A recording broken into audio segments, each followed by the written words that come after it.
Blog Talk Radio. Well, this feels strange. I haven't done this show in quite some time. It's a wonderfully refreshing change, I must say. It's been some time, and I know that many of you have been missing me, and I've really been missing me. I've been missing my show. If you follow me, you already know that I've had some complications and things that I needed to address personally, which, frankly, I'm still doing right now. But I missed my show too much, and the people that are on today are just extraordinary, and they've been so kind and patient in terms of waiting for me to be able to host them. So I, first of all, to both of my guests today, I apologize once more. I'm so grateful that both Gillien as well as Doug were able to bend to my schedule a bit in lieu of various changes and emergencies, and welcome to my life, right? So first off, thanks, folks, for being so patient, and even now as I'm talking away, because I have a few announcements to make. So that's number one. Number two, I announced this right before I started the show on social media, but it turns out I just checked my statistics today, and sure enough, we've gone from 90 to 92,000 across two different shows. That number is phenomenal. I don't even know what to do with that. I now have more of a new. Sorry about that. I don't know what's up with my phone today. We have people in Singapore. We have Australia. We have Sweden. We have Germany. We have Greece. Oh, my gosh, even the Czech Republic. Oh, my gosh, all that international love. I don't even know what to say except thank you.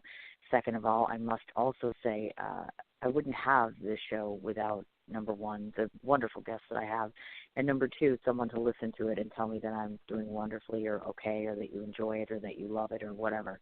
So I am eternally in your debt for that number. It's really a combination of all of us, so I thank you so very much on that. I want to remind everybody about my San Antonio screening event, which is coming up December 26th and 27th. Burger I Am, which is a franchise in San Antonio. The owner has been so gracious to be able to allow me to do a 2-day event, which encompasses a total of 18 different screenings along with music video submissions that we're showing. We've got teaser trailers. We're doing an industry panel, and we're doing a casting call both days. Can you believe that one? I'm going to try to squeeze that bad boy in. The times, the dates, everything are located on my website for my film festival, which is artofalivefilmfestival.yolasite.com.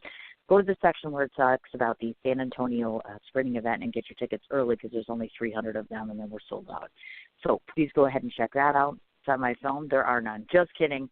100 Looks of Love. Looks like we're going to be able to start shooting and finish shooting in January. So it's going to be a very short, very sweet project that I'm petrified about. I've said this 800 times, so I'll say it once more. Yes, I'm afraid. Hoping that it'll go well. Still taking product placement, still taking locations to screen, because in a perfect world, because I am that crazy, we're going to go to 100 locations to screen 100 Looks of Love. So if you're interested in either or, my direct email is CIN4251@gmail.com.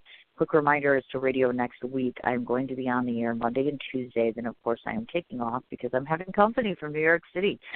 Can you imagine that? An actor is actually flying 735 miles to hang out with me and my crew. How lucky am I? And speaking of which, I want to throw out this quick promo before we start talking to Gillien. One of the coolest things about what I get to do in my life is I get to cross over oftentimes. And so this particular actor, really super excited, someone that is close to me, is actually launching a product line, T-shirt line. I can't say much about it because he's about to announce it over the weekend, but what I can tell you is I'm going to need a lot of support. So buy it, spread the word, tell everybody you know. Super, super excited. There's nothing I like more than seeing a creative succeed and do something above and beyond their ordinary talent. So I would appreciate all of your support and more details on that, so stay tuned. So you're probably sick of listening to me, so let's listen to Gillien. I'm so excited. Let's get the interview going. Hello? Hello. Have you been sitting and listening to me babble away? I'm so sorry. Oh, yeah, When you're off quite here for pleasurable. so long, I've missed your voice. There's so much going on. I have to, talk about everything and did you miss me and da-da-da-da-da and all that good stuff. So, yeah, there's a lot to be cut. This is really literally my first show back in quite some time. So I'm a little rusty, I think. I hope I won't do too badly for you because I know you're expecting this wonderful interview, so I'm nervous. Well, that makes two of us. I was listening to you, and I thought, oh, this is a nice way to calm your guests. Tell us that 90,000 people are listening in 100 different countries. Thank you, Cindy. Well, I want you to know that you're on this this bona fide, legitimately good show, so they say, you know, and I think, well, you heard what I said. It really is about the guests and the people that listen in. It's really a cumulative effort. I just got very lucky over almost 9 years now. Oh, my gosh, it's scary. But without this platform, I wouldn't get to tell people about you. So this is a huge thing, and there's a lot to talk about with you. So I'll go all over the place. You've heard my show before, so you already know kind of the format and how I do things. And there's always surprises, so get ready for those, folks. I'm sitting down. Let's go right out of the gate. Okay, good. This is a good thing. Let's go right out of the gate because people always speak on my social media. They're checking you out, and they're like, well, look at that young lady. So let's clear it up right away. Are you single and looking to mingle? Because I'm sure that there's at least 2 men on my social media page already checking you out. I am single, and I'm not looking to mingle at the moment. Ah, okay. There you go, boys. Don't even think about it. She's literally thrown that right out there. Well, we like to cover that right off the bat because, you know, oftentimes the actors, I'm sure you gravitate to a lot of attention. I do notice, though, I have, because I was creeping on you on more than one occasion. The one thing she does love, I see the cats and the dogs. You just crack me up with this. She's always posting these videos about cats and dogs and pictures. It's too funny. And I know you have a cat yourself, which I have a cat question, actually. I have a cat. Okay. So my cat has been, like, sleeping above my head, literally. Like, I'll lay down on the couch, and then I wake up, and she's, like, above my head, or she's behind me. And I'm, like, thinking to myself, what is up with that? I mean, I know that she loves me. I understand that, but I'm thinking, doesn't that seem a little odd to you that she's, like, sleeping on top of my head? I mean, right? No, not at all. Really? I just, you know, yeah, and you have to, I grew up with dogs, and then I was introduced to cats by a boyfriend, and my cat fell, and his so-called cat fell in love with my dog, and I became a cat person as well as a dog person. And I have cats that want to be, you know, literally, if they could climb in my skin, they would. And I just think it's wonderful. And yes, about all the posting, it's like in this sort of toxic political environment we're in, I think the videos are like a palate cleanser. Okay, I'll post 9,000 ranting and raving about the world, and then I just have to see a dog or a cat. It's the only way I'm getting through. I absolutely love that, though. That's awesome. Not to mention the fact, okay, so I have to ask you about this because I saw you make this comment, and it was so cute, folks. I'm reading this on social media, and I'm like, she's making this reference to how she just can't seem to keep a plant alive. And I've been there and I've done that because there's certain things I can't do. So you have no green thumb. See, I would have pegged you for a green thumb kind of person. Well, no, I have none, and also I don't have a lot of sunlight in my apartment. And years ago, it was very terrifying. I had a spiritual teacher, and she gave everyone as a gift a plant. And she said, as this plant flowers, so does your soul. And I thought, oh, I'm in big trouble. Well, and if you heard that, I hear this often from New York City folks. It's one of the reasons I'm nervous about moving there because people talk about how they live in their apartment, and I feel like you guys are always in the dark, creeping around all the time. I'm like, no, it depends on the apartment. I'm in the back where there isn't sunlight, and that sort of suits my vampire lifestyle. But you know, there are apartments that have a great deal of sunlight. I don't have one of those. On the other hand, being in the back of the building is also quieter because I don't have all the street noise. So you make a trade-off as to what's important to you. Okay. I gotcha. And that's an interesting thing that you bring up. So let's talk about that a little bit because oftentimes the people that are listening in to my show are creative. So I want to give them a sense of this. Because when you are a bona fide working actor, and I know this because the gentleman I was referring to, he's an actor, he's always in the go constantly, in and out, going to auditions, going to this, going to that, all that good jazz and stuff. So I'm curious about that. Does it even, like for a New Yorker, for instance, does it even pay to even have anything bigger than like a studio per se or whatever? Because literally I feel like you guys are never home. Am I crazy? Because I just feel like you're either at a screening, at an audition, or teaching, so you're gone. Well, actually, I do private coaching from my apartment as well as having a teaching job out of my apartment. So, and again, because when you're an actor, you're also your own business. So I have these files. I do a lot of work from home, just keeping in touch with casting directors, seeing what's happening, keeping in touch with other actors, scheduling coaching sessions for people who want to coach. So it's kind of back and forth. So yes, out of the house a lot and in the apartment a lot. So I was very lucky. I got what is known in New York as a rent-stabilized apartment, which means they can only raise your rent every 2 years. And every 2 years in Albany, New York, the state people, not the city, which is unfair, decide how much they can raise your rent. So there's a bit of security in knowing, regardless the size of your apartment, you have an idea that you can afford it. Yes. Very, very nice, actually. Yeah, that's one of the things I worry about, too, when moving there. I was out at Far Rockaway on my last trip. I didn't even know that existed. I was like, somebody was like, yeah, it's like the last subway stop, right? And I'm like, oh, my God, holy hell, where am I going?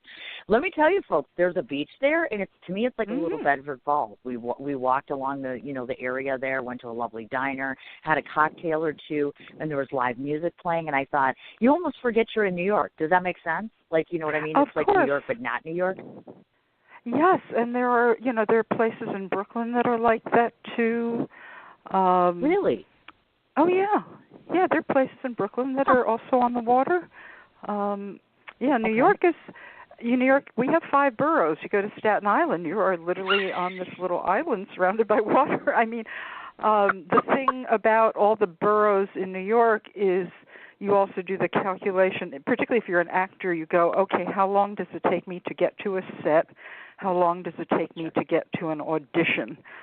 If I have an audition early in the morning and I'm not a morning person, how many hours do I want to spend on the subway getting to the audition? So when you look at some of the areas that are further from Manhattan, you have to calculate your lifestyle and how long you want to be on the subway getting somewhere, what kind of shape you will be in to audition or to perform when you've spent 2 hours on the subway. There are places in New York that take me longer to get to than some of my friends in New Jersey. Oh, my God. See, that just blows my mind away. I mean, and it's like I said, folks, I rave about New York City all the time, and I can't wait to live there. I was just there. I came home. And now about a week from now, I'm going to be like, yeah, I want to go back because some of us didn't see the Christmas decorations. Yeah, that's right. I was so busy. I didn't even get to go and do that. You know, that it's so magical, folks. I'm telling you, you got to go there. The window decorate. Well, you live there. You know what I'm talking about. Right. But enough about me and Guy going on about Christmas. Let's talk more about how fabulous you are, because I could go on about you all day. Okay. This whole 2 hours could have been about you, I'm just saying. One of the things I seriously didn't know, culture shock, you used to do a radio show called Steppin Out. So we got to talk about that. How the heck did you get into radio, and how did I not know this? Well, it was such a fluke. So let me make it a long story because it's a fun story. I was going to the theater with a friend of mine, and we stopped in at a restaurant we'd never been to before. And across the room, I saw these 3 women walk in, and one of them looked so familiar to me. I kept staring at her, thinking, where do I know her from?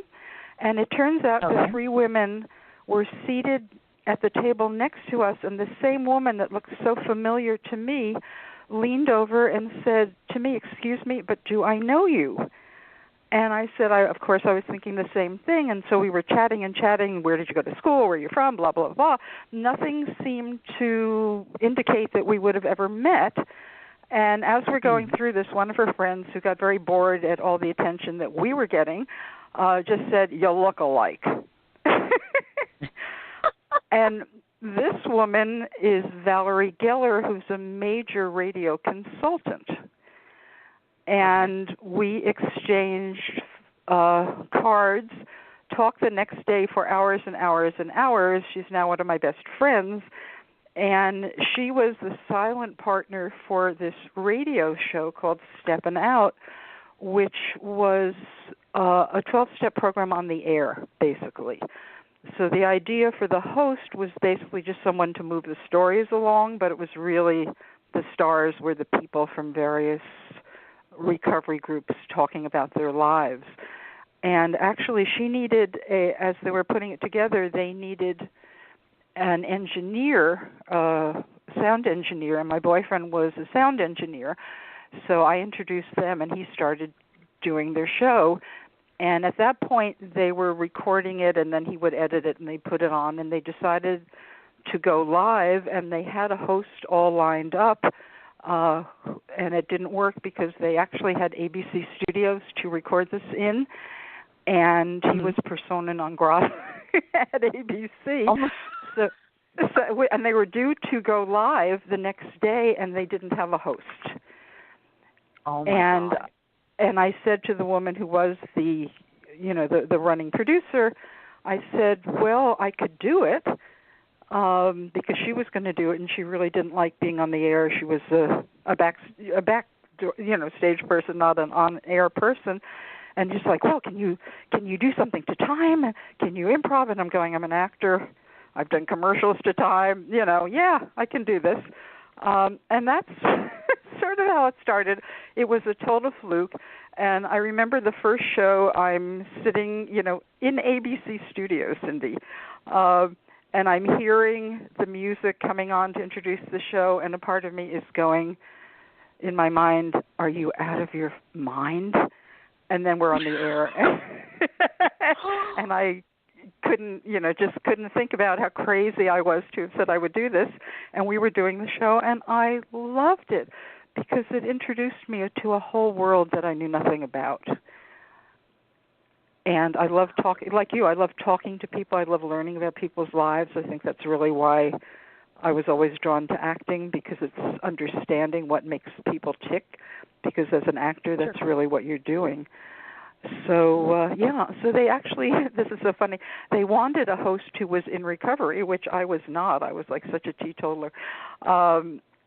But it was so fascinating to me, and then eventually they did have to find a host who was in recovery. But I did this for like 7 months, and it was a fascinating experience.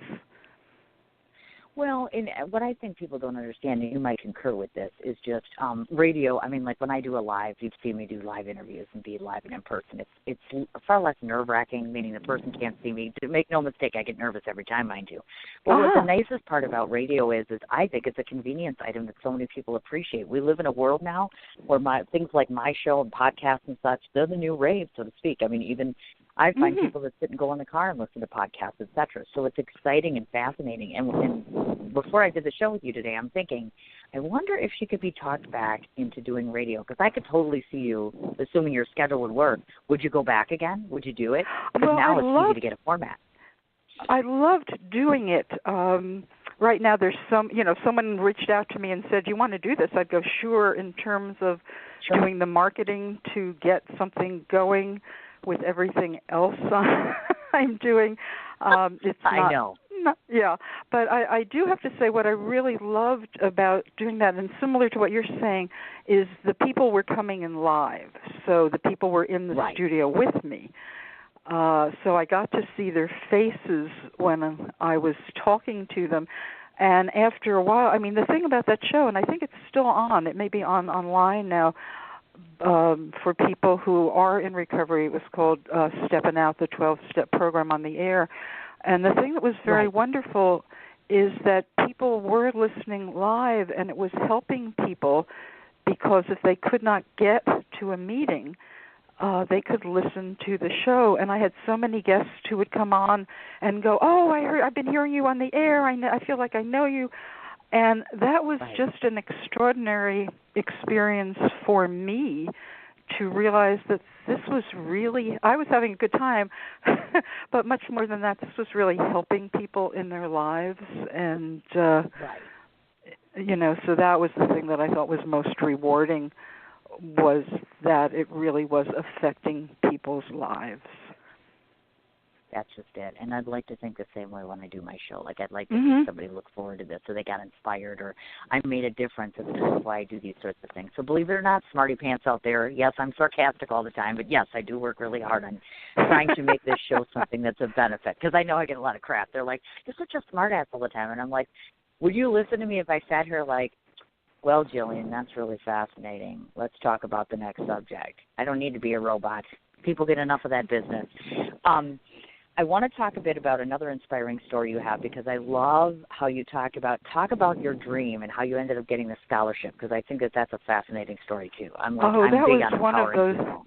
Yeah, one of those amazing moments in life where I would say prior to that I'd been having a lot of experiences where following my intuition led me somewhere really good. And so one of the things following my intuition led me to was a wonderful spiritual teacher named Ellen Resch. And I started studying with her privately, and also she did meditations when I first started 3 days a week. And they were group meditations, and she never charged a penny. She would accept donations, and she would just pass a basket around, and you could put in $1 or $2 to help pay for the rent. She never charged anyone. Sure. And the same thing when I would see her privately for an hour every week. And she was by donation. I had a friend who used to see her, and he would bring her an orange. She was just an amazing human being, and she was also very psychic. And so I had this dream that I went to Hunter College for a master's degree in directing. And I was just out of Barnard, which, even though it has a really good reputation, I was not enthusiastic. And so I was kind of burnt out about the whole education world. And I went to my meeting with Ellen, and I said, it's funny, I had this dream about blah, blah, blah. And she said, well, why don't you go? And I said, well, I don't have any money to go to grad school. And she said, well, apply for a scholarship. If they give you one, you'll go. So I did, and they did, and I did. And I Isn't that awesome? It was incredible. At the time, I was going, why am I doing this? But I also learned so much as an actor, because I've been working with so many directors who really did not know how to work with actors. And I realized I really need an overview. I need to know how to read a script, how to interpret a script, how to see where, if I'm an actor, my role is fitting into the whole. So it was an enormous learning, very positive learning experience for me. Plus, I met someone who's one of my best friends today. And then having the degree, and again, here's another kind of where fate takes you where you should be going. A friend of mine, Michael Feingold, who was the chief drama critic at the Village Voice for many years, and he was talking to the man who ran the theater department at that time at Fordham University, and school was starting in a week, and one of their teachers had just died, and they needed someone to teach a senior audition class. And Michael said, oh, my friend Gillien teaches acting. Does she have a degree? Okay. Yes, she does. And I went in and interviewed, and I got hired, and that was my first time teaching on the college level. And again, all from that dream. See, and this is my point, folks. I try telling people this all the time because I know sometimes, I'm big on giving the reality of the situation. Like, I want you to be an actor, but just keep this in mind. So I'm always kind of letting them know, hey, but I'm huge on always saying at the end of the day, it's all about chasing your dream. Listen to the woman I'm talking to and listen to all the accolades you're going to hear about her. She started off with one dream and then turned to another, and she's making her dreams a reality. So if you're listening to this right now and you think it can't happen, yeah, guess again. I'm talking to living proof. I get to talk to living proof all week long. So I think that's amazing. The other thing that I want to talk about is that at one time you had started your own theater company, and I find that fascinating. I'm a huge fan of film, but of course I adore the theater. There's just something magical about the theater. So tell us a bit about how you started that, and moreover, do you have time anymore to do theater? Because I know you're heavily involved in indie film right now. Oh, big questions. Okay. I was teaching my own acting class, and we just had this wonderful community of actors, and we decided to start a theater company together. And there was an organization called Volunteer Lawyers for the Arts. It still exists. And they helped us get our nonprofit status. And so we wanted to work together. And one of the things, our goal as a company, was we wanted to let actors direct and write and kind of do everything, kind of figure out. Because as an actor, you have many avenues of creativity. So, for example, I think part of the thing for me about teaching, that's the director part of my brain. I really love teaching. Sure. So it's another avenue for creativity. So we got our nonprofit status. The first show we did, one of our actors had, and we didn't know this, had in his past been a playwright. and he got back into writing, so he wrote for us. And the first show that we did, we basically pulled our pennies together, which Actors Equity doesn't want us to do, and we did our first show. Yeah, Actors Equity doesn't want you to do that, or at least at that time it didn't. So that's how the theater company started. The second show we did a raffle. We raised the money doing a raffle. Yeah. But and I loved it. I think that second production was an adaptation I did of Spoon River, which is still probably one of the most favorite things of anything I've ever done. The problem with doing theater in New York is the rentals are so high. Oh, yeah. And that's really where I'm segueing into independent film, particularly the short films, because for what it would cost to do a short film, you could maybe rent a theater in New York for a few days. So my love is always theater. I teach now at AMDA, which is an all-professional faculty, so they're very forgiving if you need to take time off to do anything professional. So I have managed to do a few shows while I work there. Some of the timing has worked so that during like a summer hiatus or something, I could do a show, or do a show where if I don't teach every night, so if I have a conflict, I've been able to trade nights with some of the other teachers. So if this is tech night, I'll teach your Monday class if you'll teach my Tuesday class, that kind of thing. Sure. So I have been able to make that work. There again, doing theater is a much larger time commitment than film. If you're doing an independent film, you may be working 2 or 3 days, whereas if you're doing theater, you're rehearsing a month and then you're playing hopefully several weeks. So again, it's a logistical thing. I don't know if I mentioned to you that I did write a show that had been optioned for off-Broadway that never happened. And that's still on my dream pile to someday, when I win the lottery and I can afford to fund this, I will definitely get this show on. I have not given it up. It's somewhere in the back of my mind. I hear you. I do. I think we all have those dreams that sits in the back of our head, like, oh, I just said today when I win the lottery, et cetera, et cetera. And I am super excited because it's funny. We were just talking about the theater, and when I was in my trip last in New York City, I'm aligning myself with a gentleman who actually owns a space. It's a small theater, but I'm going to be allowed to do film screenings and teach there, so I get to do some of the things I love in cooperation with working with a theater owner. It's small. I mean, it's in Park Slope, so, I mean, it's not huge, but we're going to build it, and we're going to work together, and I'm so flippin' excited that I get to show. Well, I can't give the surprises away. Anyway, we'll get to that later. But I'm super excited about it, and I'm a huge fan of the theater. As a matter of fact, I just absolutely adore it. One of the things that I noticed was you did a Christmas Carol. I saw that in some of your past history in the theater because you've been at the Lincoln Center, you've been at Manhattan Theater Club, you've been at La Mama. So my question to you is, to those that are listening in, if somebody is listening in and they want to become an actor, and they want to start on that stage versus jumping to film, would you recommend that? And if so, any hints or tips or something you could tell someone when they're first starting out about the theater experience? Well, one of the things that I always tell my students is you have no idea where your luck is going to be as an actor. So I think you just throw your hat in the ring and say, I'll do anything and everything that comes to me. So the Christmas Carol that you mentioned, literally, this was, again, one of those fluke things. So I would say be open to everything. You never know. Right. And literally, I was downtown, ran into the playwright Robert Patrick, who wrote Kennedy's Children, and he said, I'm doing a Christmas Carol down at La Mama. Do you want to be in it? I said, sure. And I think I met him on a Friday. He said, come down tomorrow. We're writing the script. We open on Monday. Oh, my God, look at that. So it's like, I mean, how much fun was that?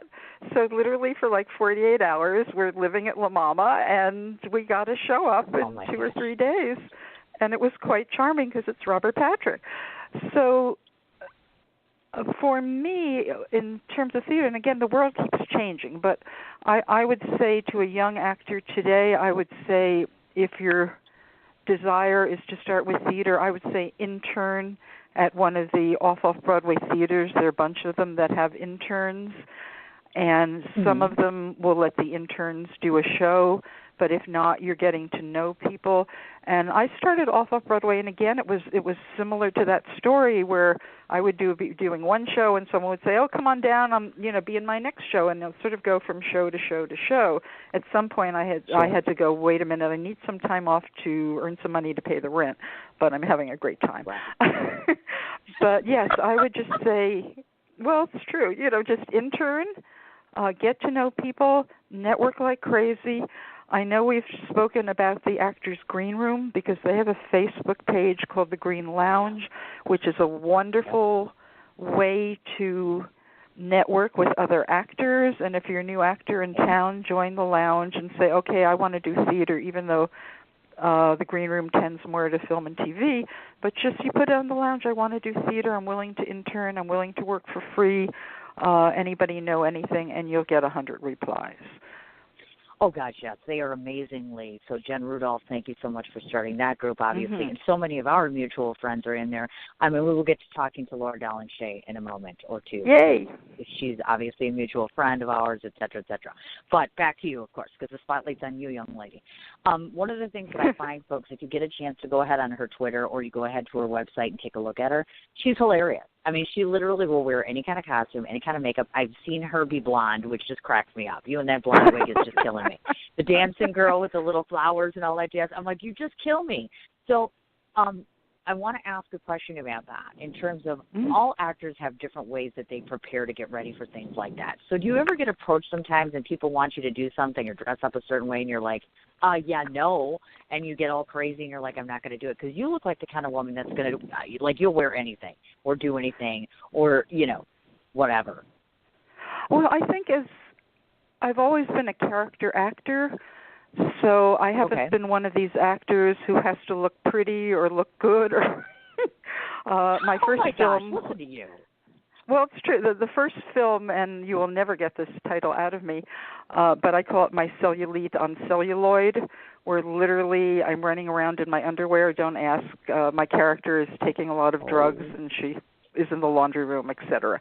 And I really thought I was going to get away with wearing a slip on that one, and then on the day of the shoot, the director said no. And it was like, all right. But, yeah, I will say yes to pretty much anything in terms of I don't have vanity about how I look because it's not me, it's that character.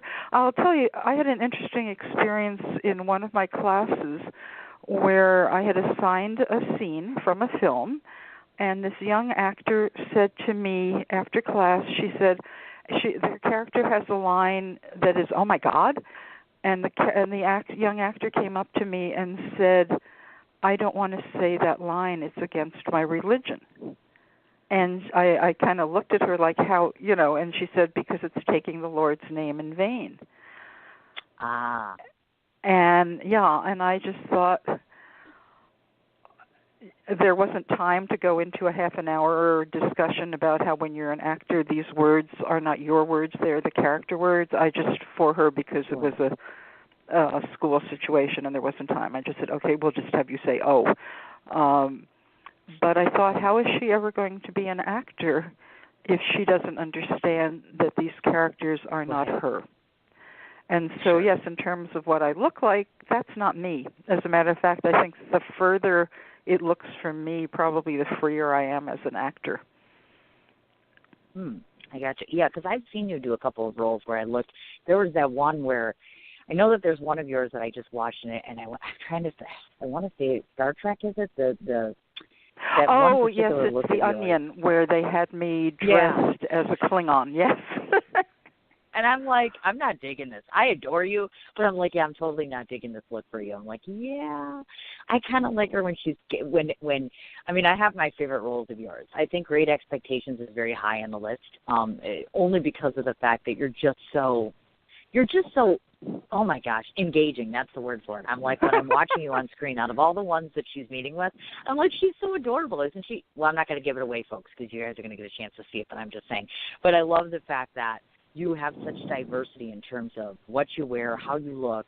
You're not afraid to go outside of the box in many different ways. And just so you know, folks, on a side note, she can do a Hungarian accent. So I'm like, okay, what the heck is a Hungarian accent? Because I'm an idiot and I don't know. So what is that? Well, you never heard the Gabor sisters? Oh, yeah. You never heard the Gabors? Yes. Now you sound kind of Jewish, though. In a way, well, my grandmother was from Hungary, and yes, she was Jewish.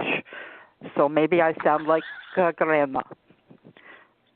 That's so adorable. Because whenever I do that accent, it's really interesting. My voice goes down an octave. I don't know why that is. Really? But I've just started taking singing lessons. So for a joke, do you know the song "Falling in Love Again" that Dietrich did? Yes. So I've started doing that in a Hungarian accent. Oh my word! So it's just, gosh! I know it's very funny. It cracks me up. It cracks my singing teacher up. So, and then we can do it very low because when I do accent, it goes low. Oh my goodness gracious! Well, and the other thing you've listed too is I know that you listed astrologer, and I know you also meditate, and she's also get this. So literally, she could make me relax. She could marry me and then tell me my future. How odd is that? Meditation, astrology, and ministry. She's badass. I'll just go to you for everything. Now, if you could just fix the fact that my body's falling apart and I'm getting fat, thank you so much. Okay, so let's talk about that. Why does Gillien want to be an ordained minister? That is too cool. Like, seriously. It started, I mentioned the woman Ellen Resch, who was my spiritual teacher, and she was able to ordain people, or the organization under which she was ordained had a 4-year ministry program, and at the end of the 4 years, you would get ordained. And since I was having private sessions with her weekly anyway, that went toward my ministry scholarship. Scholarship is the wrong word, but my ministry studies. And then at the end of the 4 years, I was able to get ordained. And I was doing astrology at the time, and I also thought this also makes me a bit protected because, believe it or not, New York City at the time, I think it still does, has actually a law in its books from like the 19-teens or 20s against fortune telling. Oh. So if anybody wants, yeah. Word. Well, it was never enforced after they did arrest a very well-known astrologer named Evangeline Adams, and she offered to do the judge's horoscope, after which he threw out the case. So that's a precedent there. But I just thought, on top of everything else, if there's any problem, I am now legal. And so while Ellen was alive, I never needed to use the degree. I just had it. However, shortly before her death, in one of our meetings, she handed me her version of a wedding ceremony. And I was like the only one in the group. She just handed me this. And then shortly after she died, one of my best friends wanted to get married, and and my friend was an astrologer, and she said, "Well, I want to be married like on a Tuesday at such and such a time because she's got the date for astrologically for a good marriage." And I said, "Oh, I can do it for you." So I've done that a lot for people who really want a good astrological chart. It's like, okay, yes, we are doing it. Except, as I said, I'm not a morning person, so I much prefer if the chart works better at night or in the afternoon. But if it works in the morning, then we'll have to sacrifice. But that's how that started. So I've done that more for friends, but now people have sort of known that I do it, so it's beginning to be friends of friends or word of mouth, and it's quite a joyous thing to be able to do someone's wedding. I find it very sacred. Right. get you. No, and the thing is, too, I was just talking about this. I was in New York recently, and I know people think I'm a little silly about this, but I'm like, I like to have my cards read. The few times that I've had tarot done, it was very spot on, in fact, almost scary, if you will. So I definitely need to get something like that done. So 2 out of 3 you could help me with, because I know, Laura and I have talked about she's a Reiki master, so she's like, right. You have to visit me, we have to do this. And I'm constantly told by people all the time that there is great power to meditation, and I keep telling myself, okay, you have to take this seriously. And I really do want to venture off into learning how to be able to take some time out of my life and just meditate for a while. I think it's healthy for everyone, truthfully. It's a wonderful thing, and Cindy, I think it will change you.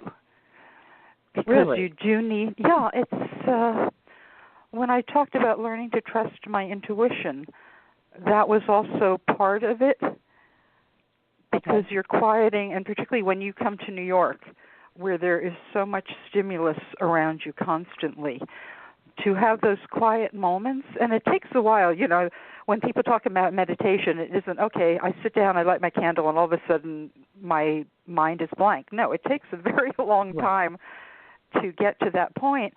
However, in that time, images begin to flip, and ideas begin to happen, and thoughts that you would have never thought of in your conscious mind are now free to come forward for you. So yes, particularly for someone who is as busy as you are, this would be a really wonderful thing. Definitely. And that's the other thing, too, folks, and I talk about this a lot all the time. I'm well aware of the fact that I do too much. I am going to start slowing down, but I do think self-management, I'm learning in the last 6 months, hugely important to take care of you. Take care of the soul, take care of the mind. Everything else will follow, including your career, by the way, folks. As I've said more than one time, speaking of career, let's get going into talking about the 8,000 things. I mean, she puts me to shame, folks. Wait till you hear all this. Oh, my God. Okay. First of all, before I start talking about the actual acting / teaching / directing / writing / producing, did you hear all that? Not to mention public speaking, acting coach, and teacher. Holy hell. That's a lot in one word. Before we start talking about that, I want to know how you feel about being compared to the likes of Lily Tomlin. That's a huge, huge thing.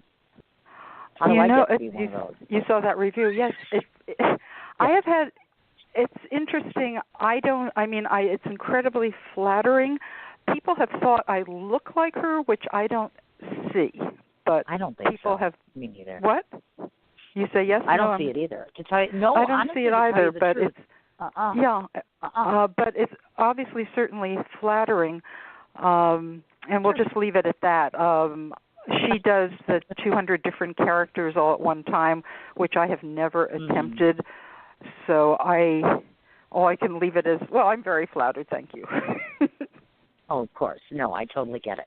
Now, on the TV side of things, to those of you that don't know, she's been on some of those staples that we've all heard about, obviously, ER being one of them, Sex and the City, which hands down is one of my favorites. They call me the Carrie Bradshaw of Wisconsin, which is very exciting. And I did run into literally Mr. Big once, meaning Chris Milk was walking the street. And by the time I realized it, the FedEx guy was like, oh, yeah, that was him. And I'm like, shit, I didn't say anything. You get that moment. But in New York, folks, that happened. And, of course, The Sopranos. Oh, my God, who doesn't love The Sopranos? So let's talk a minute about television, because the other thing people may not know is I didn't know about the whole Denim Lady thing. Talk about the Denim Lady. Okay, I just have to do one little correction. I was on an ER, but there were 2 shows called ER. The one I was on is not the one that most people think of when they hear ER. Oh, I apologize. Oh, goodness. No, you would have no way of knowing. No, before the very popular drama ER, which took place in Chicago in an emergency room, there was a sitcom ER, which took place in Chicago in an emergency room. And that one had Elliot Gould and Mary McDonnell. That's the one that I was in. Oh, yeah. Okay, I remember that. I do. And to tie things up in a pretty little bow that you would like, the person who cast me in that was my friend Eve Branstein that I met when I was at Hunter getting my degree in directing. Oh, wow. Look at that. That's pretty awesome. See how fabulous she is? Just the fact that, oh, my God, the fact that you did these shows, it's like everybody knows those shows. That is so huge in terms of the fact that when you get picked to do something like this, folks, and yes, I realize that every person, in my opinion, I believe that any actor that is able to walk into a room and score an audition and get a part on any program or film or theater, it's huge. But these are wonderful, wonderful staples that we all know. Now, Late Night with Conan O'Brien. So talk to me about the Denim Lady, because I'm betting most people don't know about her. Yes, well, what happened there, and this is, again, very controversial among many actors, to go somewhere where you pay to audition for a casting person. Oh, okay. Right.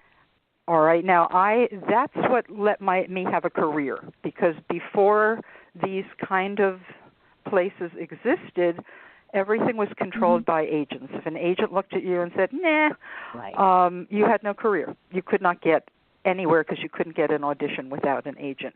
Now you can go somewhere and pay to audition for agents, for casting directors, etc. So that's what had happened. I had done I'd gone to pay one of these places where I paid to audition for the casting person who did Conan, and she called me in for this bit.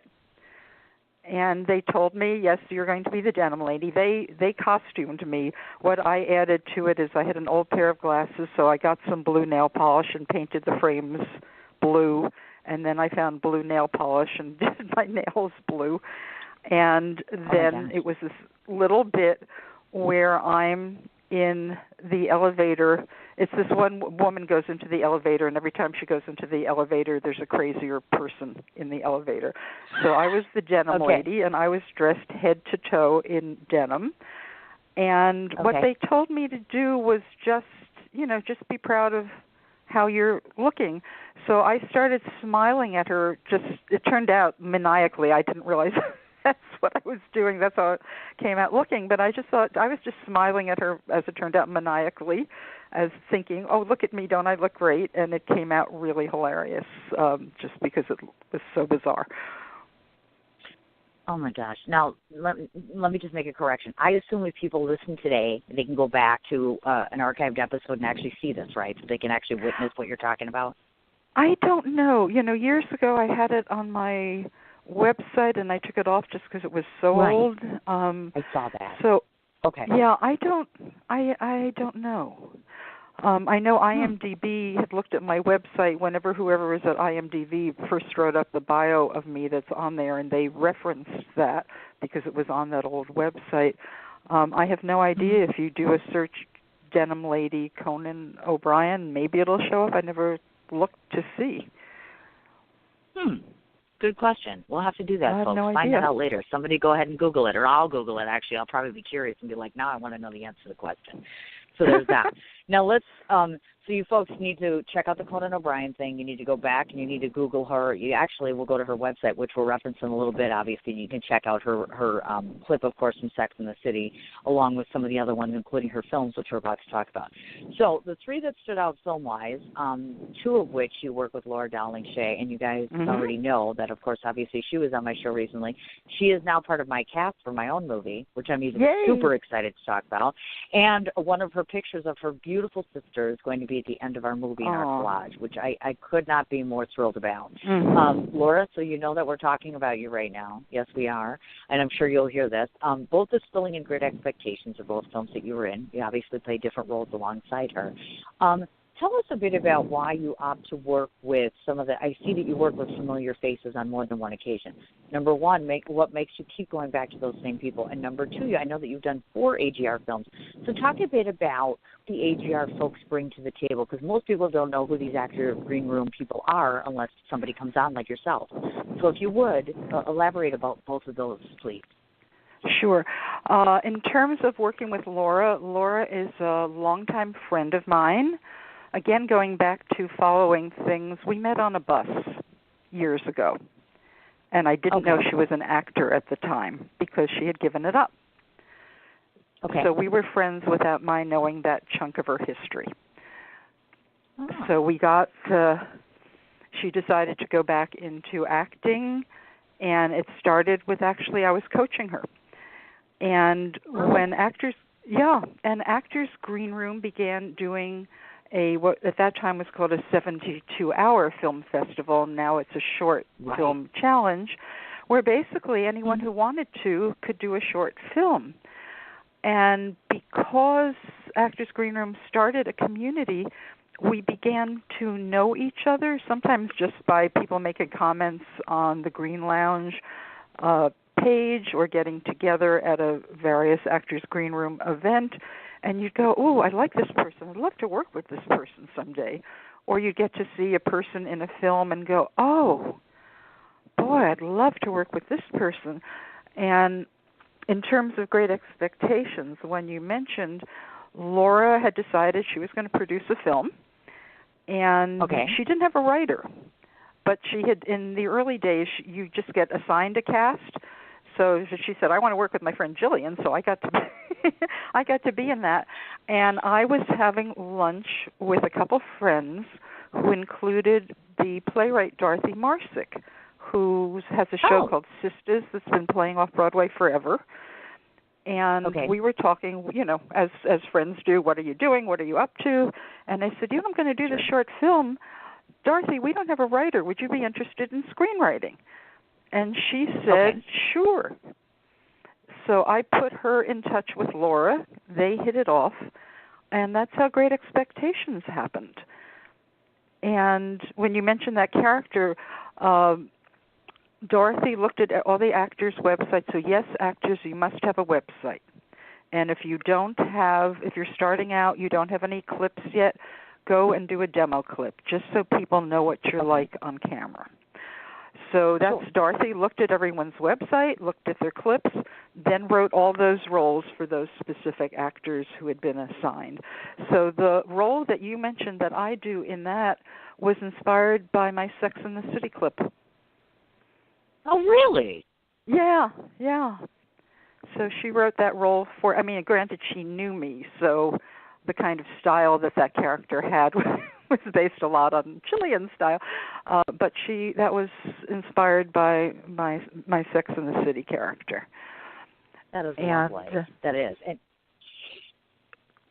And then with the Spilling, which, I'm sorry. Yep. No, go ahead.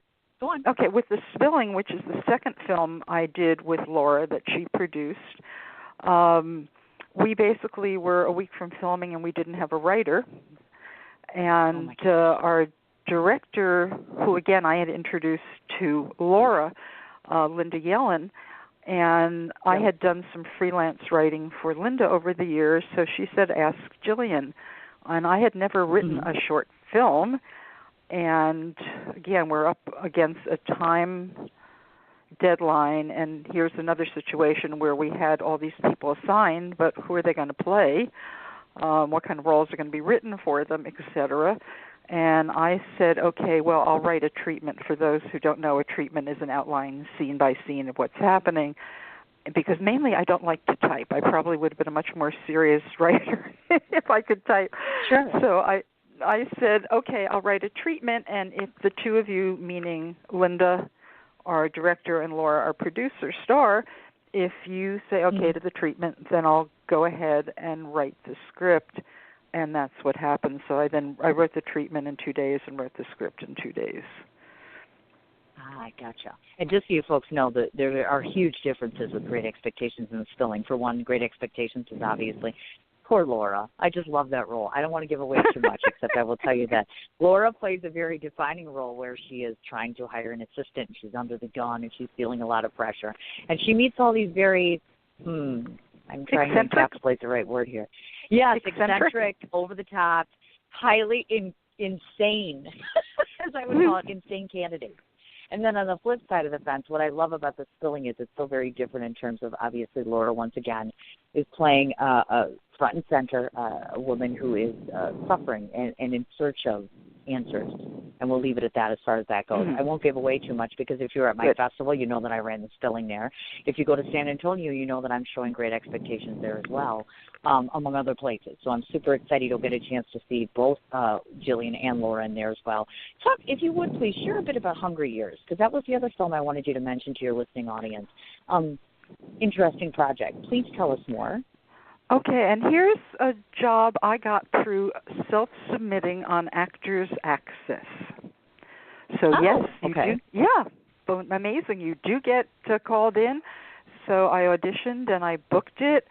and I played the mother of an autistic child. And it's a scene at a book signing. So just kind of joking because I'm there in a bookstore on that one, and Sex and the City, I'm at Barnes & Noble, so I seem to have this little niche of women in bookstores. And actually that was an unusual shoot because the little boy playing my son, we shot for half a day, and they couldn't get the performance they wanted out of the little boy. Mainly they wanted him to not act, just stand there, and they had a spot on the bookshelf, just look at that spot. That's all they wanted him to do. But the little boy started mugging and acting, and they wanted him to just be. So at around noon of that day, they wrapped the little boy. Wrapped, for those listening, means they let him go. They told him he was done for the day. And so I went up to them, oh, am I wrapped too? And they said, oh, no. And then they pulled out another little boy who had been one of the extras, and we reshot the whole thing all over again with the new child. So I was the mother of a blonde-haired, blue-eyed child. I have black hair and brown eyes.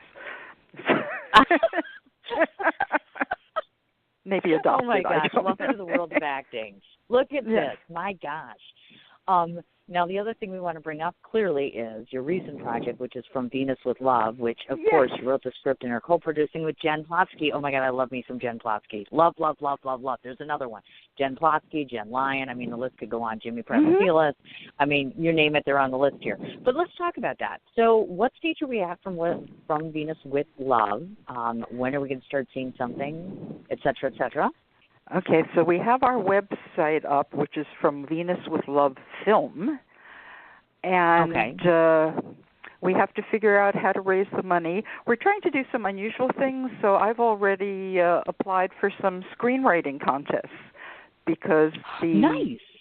Yeah, they have cash prizes, which would pay for the shooting.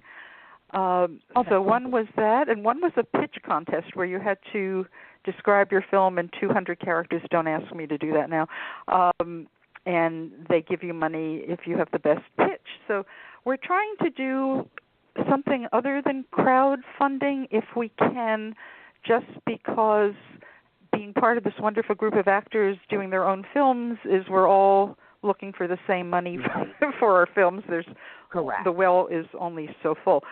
So we're just looking, and again, what I've decided to do, because my theater company still exists and we are a 501c3, we're getting our website together so we can take tax-exempt donations through the Centaur Stage, my company. So that website should be up probably in about a day, where we can take donations that way as well. And From Venus with Love, really, Jen Plotsky was, again, part of the inspiration for that whole story, because I always saw her as a kind of Wonder Woman character. And again, like so many, someone I met through the Actors Green Room, we kept saying, we need to get together, we need to talk, we need to know each other. So we went and had a tea, talked for like hours and hours and hours, and it's like, oh my God, we have to work together. And I wound up, she was pretty much a lot of the inspiration for this film. So I don't know what else to say about it without giving away too much of the plot. But that's just it, and we don't want to give away too much. But if you want to give money to them, I can guarantee you they'll take it. It's that simple. And exciting news on that front, so stay tuned on this one, folks, because I was going to mention this. But I might have a significantly good lead that's not in New York but in L.A. for a business financier who's able to secure loans for filmmakers without them having collateral. So I'm super excited about that. Wonderful. So we also have think new news. Yeah, From Venus is very much, it's going to be an all-female cast, and the major crew people are women, and it takes place in 1967, and I can say it is about a woman who starts a cult. This is played by Jen Plotsky, for female empowerment. I play a detective who's trying to find out what's going on, and since her message is very much about women taking power, I think we would be very open and desirable for women's groups who are looking to get a message of women's empowerment out there. And yet taking place in 1967, and you look to see how much has really changed since then. Oh, definitely. Absolutely, without a doubt. And I love the whole female empowerment thing. It's amazing. So I'm telling you, folks, just hand Gillien money. Walk up to her on the street, give her a call, be like, look, I want to give you money for my film. And make no mistake, I say this all the time. $1 matters, 50 cents matters, $5 matters, $10 matters. Everything matters because everything has to be financed and funded. So don't think that a small donation is nothing. In the last 5 minutes we have here, we want to cover the major things, which is, of course, besides acting and, of course, writing, clearly directing, you've also two main components here, as you started to mention, which is the acting as an acting coach and teacher, of course. I'd like you to explain what you consider to be the moment-to-moment approach, because I wasn't quite sure what that is. I'm not a working actor. So tell, because I know you specialize in doing the moment-to-moment approach. Tell folks about that a little bit, and also if they're interested, can they get signed up to work with you still, or are you booked at the present time? No, I can definitely do private coaching, and if they go to the website, you can contact me. And moment to moment, really, and I'm kind of a fanatic. I always start with what happened before the scene began to make that as real in your imagination as you can. And by moment to moment, it means you just go, something happens, you allow whatever is happening to wash over you without pre-planning what the next moment is going to be. Because if something changes, then the next moment's going to change, and the moment after that is going to change. So it allows for a spontaneity in your performance, and it allows you to explore and be so real in the moment that even though the actor knows what's going to happen next, the character does not. Does that explain it to a layman? It does, to a layman, without a doubt, only because it sounds confusing. And when we think about acting, oftentimes you don't think about spontaneity. I mean, honestly, when I talk to most formal actors, they're kind of like, I study, I practice, I prepare, all that stuff. So, spontaneity is not always something or a word that I hear that's synonymous with that. And she also must know what she's talking about, because very recently she did a master class at SUNY, New Paltz, for 4 hours. She's also taught in Nova Scotia, for the love of God. Here I thought I was a good teacher. You wipe my ass with the floor here. I'm telling you, lady.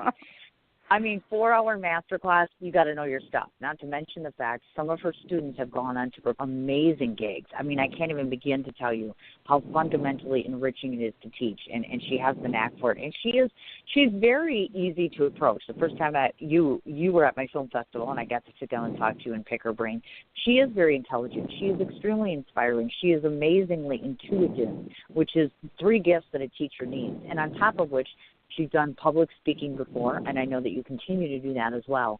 Of all of these things that you do, because there's such a like, for instance, your public speaking clients, she's had HBO, she's had Newsweek, she's had Chase, she's had Oprah, MTV.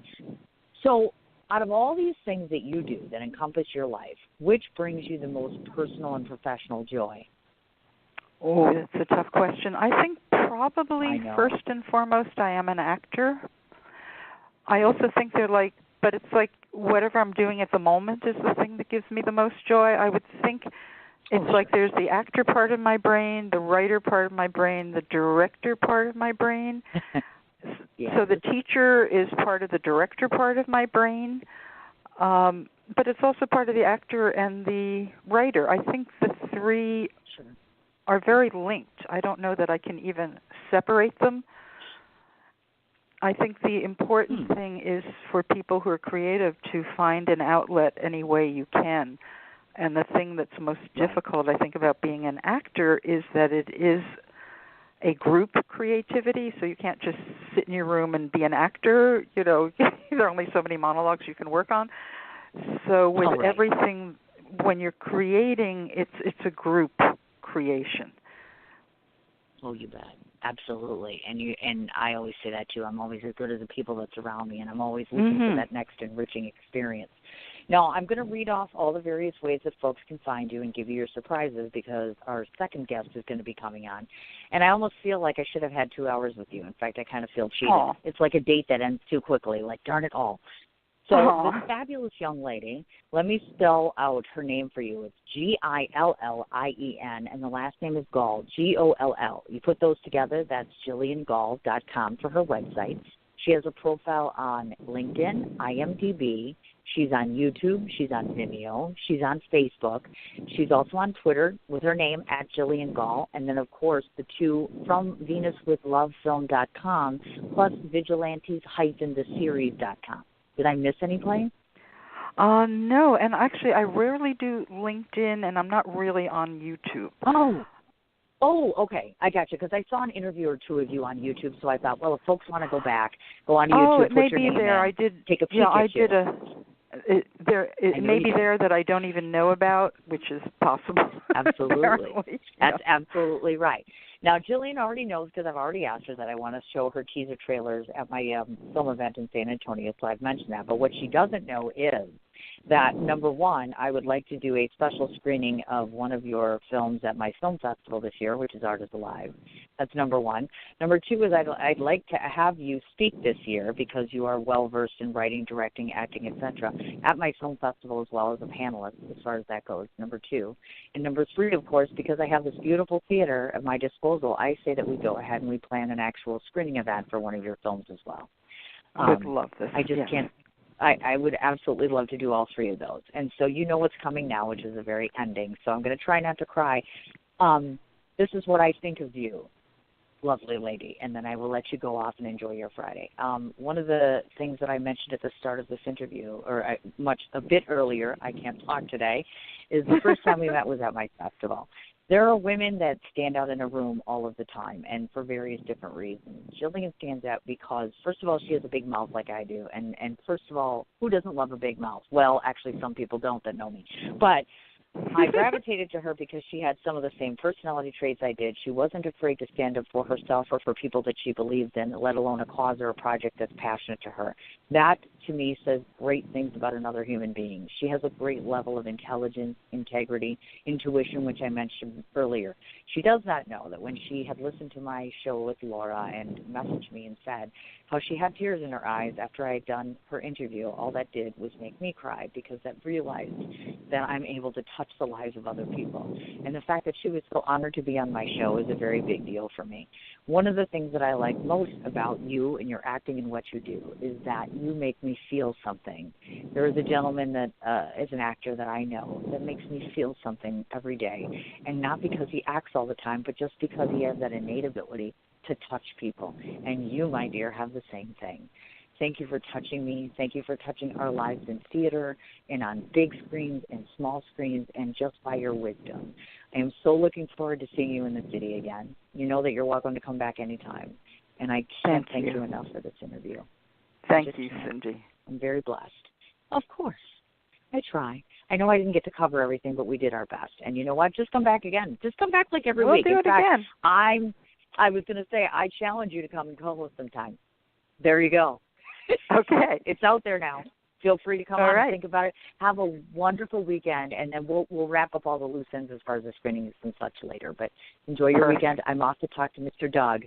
Thank you again. Okay, thank you, Cindy. Bye-bye. All right, honey. Take care. Okay, folks, we are up for round number 2. I cannot wait to talk to Mr. Wonder. Oh, my gosh, I'm so excited. Let's just get him on the line and get going.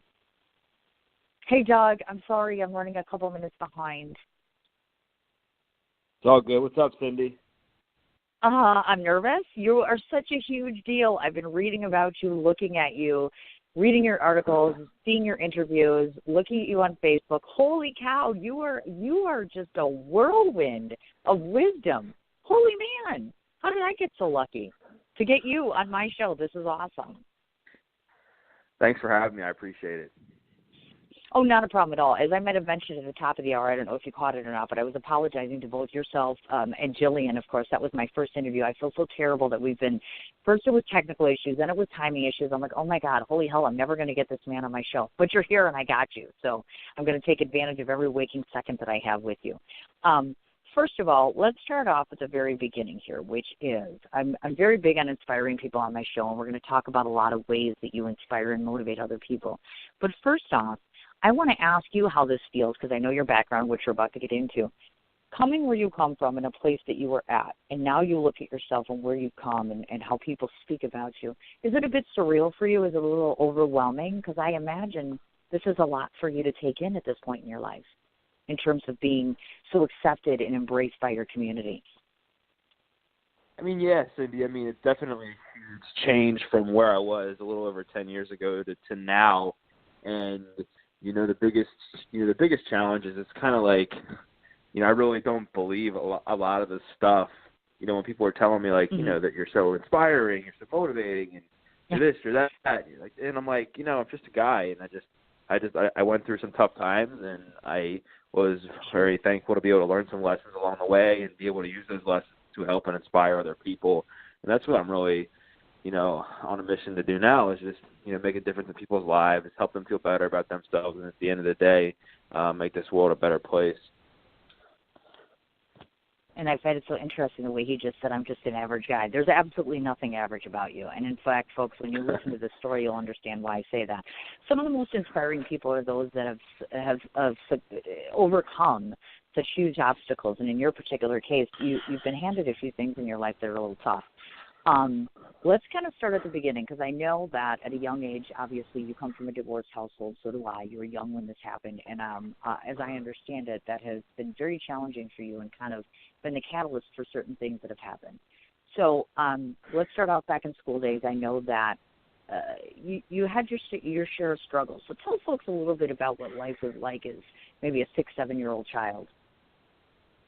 Yeah, I mean, when I was 6 and 7 years old and your parents are divorced, I mean, the unfortunate, side effects of the divorce, if you will, are like you're kind of shuffled around from house to house, and right. And there's often a huge edge that's put in the middle of relationships, either relationships between siblings, between family members, or between parents or whatever. And my parents didn't really communicate with each other, so that made it even more challenging. And the divorce rate back then, that was 25 years ago almost, isn't what it is now. I mean, it's been steadily rising over the last few decades. And so I was always looking at my friends and being like, why are their families together? Why are my parents divorced? And I began to get depressed, and I just didn't have the most ideal environment growing up, which didn't help my cause. I was picked on in school, and as a result, I started turning to things like food and video games and stuff like that to deal with my depression and kind of escape reality, if you will. And one thing led to the next, and I started gaining weight at a really young age, and I was considered to be like a little fat when I was 10, 11, 12 years old, and it just really took a toll on me. I imagine so. Well, the other thing is, too, I obviously am a mother of 4 children. I imagine you're trying to find your own identity at that point in time. And so physical challenges can be tough. People picking on you, obviously, of course. I imagine that leads to, and of course, self-admittedly, you've said that you went through and I'm assuming on more than one occasion, bouts with depression. And when you're younger, it's a little different to deal with that versus older. So at that age, when you were smaller, how did you adapt to that? I mean, how did you cope with your bouts with depression at that point? I mean, it was a lot different, I would say, then than it was, even in my mid to late teens, because even in my early teens, I was still trying to figure everything out, figuring out why I was so fat at a young age, or why I wasn't, the most good-looking kid, or why I wasn't the most athletic. And so I would just continue to, think that my life wasn't going to get any better. So I didn't really care about what I ate. I didn't really care about what I did. And, of course, it snowballed into me developing into this horrible mindset of, my life sucks. It's never going to get any better. And then that's when I was 14, when I got exposed to marijuana, was when I started smoking that really turned a corner for me to go down a place I really should not have gone down. And I felt this monkey come off my back, that I felt comfortable. I felt like I could be happy with where I was, when I was high. Mm-hmm. Sure, I get you. I understand. And, of course, it's a temporary escape, not dissimilar to alcohol. We were just having this conversation the other day. Those stimulants sometimes can kind of take you away and out of that place, clearly. And the other dynamic is, I imagine because you have divorced parents, so at that point, I mean, what was your situation like? Were you visiting both parents? Because I know you speak about having a somewhat torn relationship with your mom.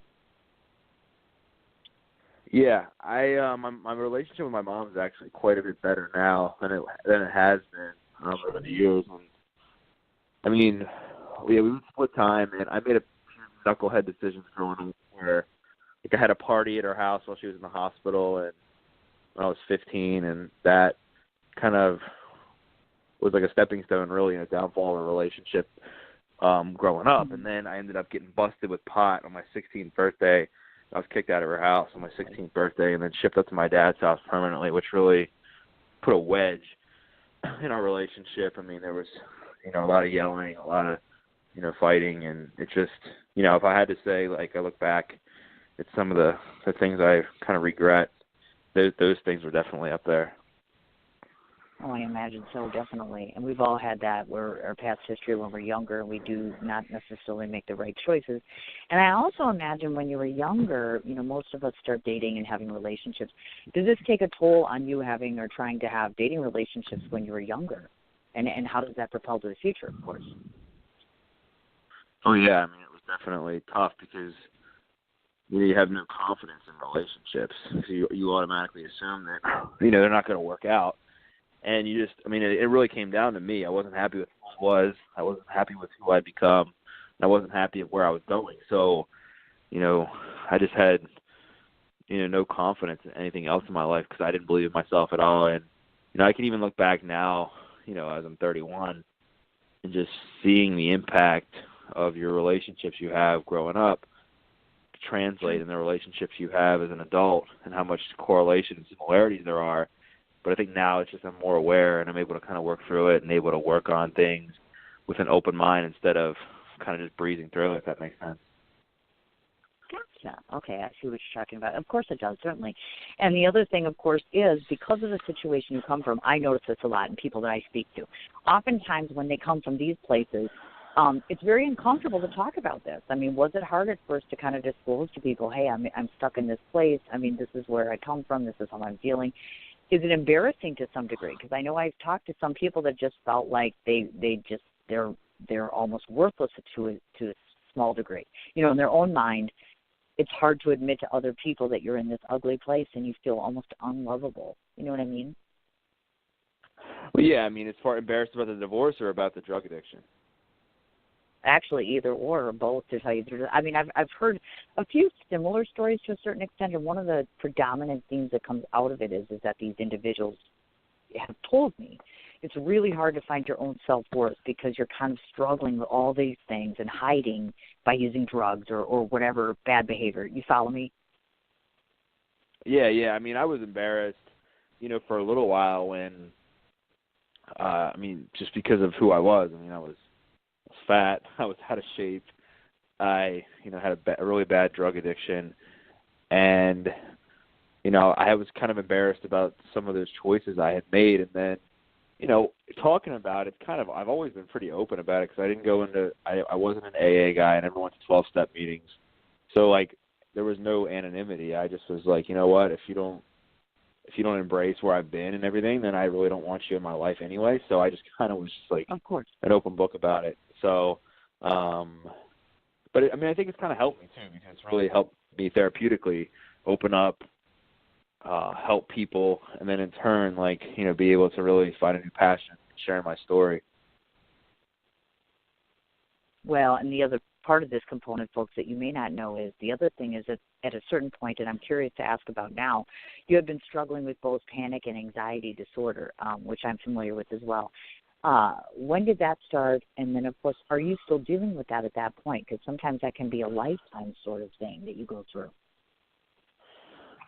Yeah, when I was younger, I had really bad panic attacks. I didn't even know what they were because I remember one night I was really, really high on, I don't know if I forget what I was on probably a concoction of things, and my heart started racing, my face was numb and all that stuff, and I literally thought I was dying because I had no idea what a panic attack was. I was I'm on a bunch of drugs, I'm really out of shape, I could be seriously dying, and I went to the hospital and went to the ER, I started like screaming like help, help, and they were like calm down, like, and I was like I'm dying, you know. I just remember like yelling like I'm dying, and they were like you're not dying, like what kind of drugs are you on? And so that's when I first learned about panic attacks. And every time, believe it or not, what would really cause it would be smoking marijuana. I mean, smoking marijuana, like I guess a lot of people think it helps calm you down, but really, I mean, it caused a lot of paranoia. I mean, I think I'd smoke myself stupid. And then obviously anxiety came with that as well, and I struggled with that for a number of years.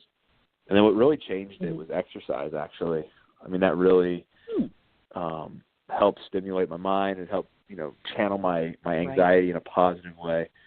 And they've come back here and there in the last 10 years. I mean, life happens sometimes, but I can really feel my anxiety gets worse when I'm like, overwhelmed, under a lot of stress, and it just unfortunately my nervous system gets on overload, and the anxiety can kind of take over sometimes. But that's why I think it's really important for people to have positive things in their life, because now, like, when I get those feelings, I have positive people in my life. I have I work out, I run, I hang out with my dog, go to church, and read and all that stuff. Whereas before, I would get those feelings and I would get high, or I would eat a cheeseburger or whatever it may be. You betcha. Well, and that's the other thing we want to focus on here. Before we start talking about where you got to a point where you are now, obviously there was, sadly, a bit of a downfall where this found you obviously not only using drugs, but of course ending up incarcerated. So kind of give your audience a feel of how you went from step A to eventually ending up being incarcerated, and for how long did you serve time? Yeah, so I mean, when I was 14, I started smoking pot, and then one thing led to the next, and I'm slowly selling the pot to support my habit. And then as I started selling more, I began to meet more people that was involved in drugs, and I just started experimenting with other things, such as cocaine, and I would snort a lot of cocaine, and then I got tired of that, and then I would move on to something else, and that something else ended up being Oxycontin, and I ended up with a $200-300 a day Oxycontin habit. I was putting like a lot of like several hundred milligrams of Oxycontin up my nose every day, which was horrible. And then I ended up just becoming really silly and stupid when it came to selling drugs. Like I was just kind of not paying attention to sort of things. And one of those things was having a busted headlight, and I was driving around with a bunch of drugs with a couple of my friends to go pick up some Oxycontin. And I remember looking in the rearview mirror one night, and there was some police lights behind me, and they pulled me over. And I was freaking out. My heart was racing. I was like having hardcore anxiety, as you can imagine. And they came to the car. My friend in the back seat had an open container of beer. The smell of alcohol was like, running rampant in my car. And, just one thing led to the next. And I was pulled out of the car. They searched my car. They found the half pot of pot, $2,000 in cash. And at that point, I thought my life was over. I was in handcuffs. I was in the back of a cop car. And that night was Cinco de Mayo of 2008. And then shortly after that, I went to court in September of 2008. And I got charged. The charge was, they busted me with possession with the intent to sell marijuana. And they convicted me of the felony. And they found me, guilty of that stuff. And the judge looked at me. He's like, Doug, you're 20 years old. He's like, this felony conviction is going to haunt you for the rest of your life. He's like, so I'm going to do you a favor. And that favor is I'm going to sentence you to 5 years, suspend the sentence, everything but 90 days, 5 years of probation, 200 hours community service, all kinds of fines and drug classes. But he looked at me. He's like, Doug, if you complete all this stuff without messing up, like no missed appointments, no late payments, nothing, I'll take the felony off your record. And I looked at him in court, and I was like, there's no way that's ever going to happen. Like, here I am, 20 years old. I didn't even think I was going to live to see my 25th birthday. And I left court, reported to jail a few weeks later, and I remember, I think the first few weeks I was in jail, I detoxed cold turkey off Oxycontin. Because the last thing I did was snort several hundred milligrams of opiates. before I went into jail. And that was kind of the start of my transformation, because that's where I got into exercise, when I entered into jail, after my detox, which, I can really say was the biggest turning point in my life. Wow. That is just wild. I mean, first of all, because most of us who are on the opposite side looking in are thinking to ourselves, like, sure, I've gone out and gotten drunk and had a few cocktails, but I'm like just listening to that and I can't even imagine what that must have been like. And I've read some of the interviews that you've done before talking about being in jail, of course, and that experience. And the one thing that I wanted to ask you about that was, at what point during the time that you spent in jail, at what point did your mind trigger you to say, okay, you woke up one morning and decided from now on, from this point forward, I'm going here, this is where I need to go? Where was that self-revelation? When did that happen? It was probably like the one night I actually gave in to my cellmate to work out. I mean, he had been begging me to work out for a number of weeks in there. And then finally I decided to give it a try with him one night. And I remember getting down to do a push-up. I couldn't even do a push-up. I could hardly even walk. And I was like, man, like, why can't I do this? And he looked at me. He's like, because you're fat.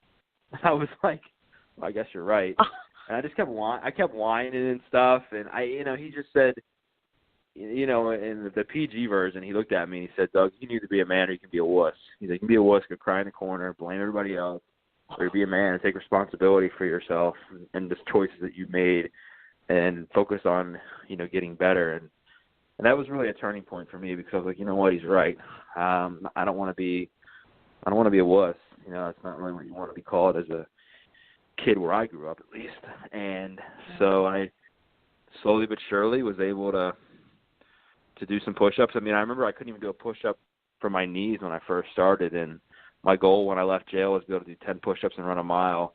And with my cellmate's motivation and encouragement, training me every day when I was in there, I mean, I was able to do it. I was able to accomplish some things, which really, I think, translated into helping me beat drug addiction, because it gave me the self-confidence and self-esteem that I never had.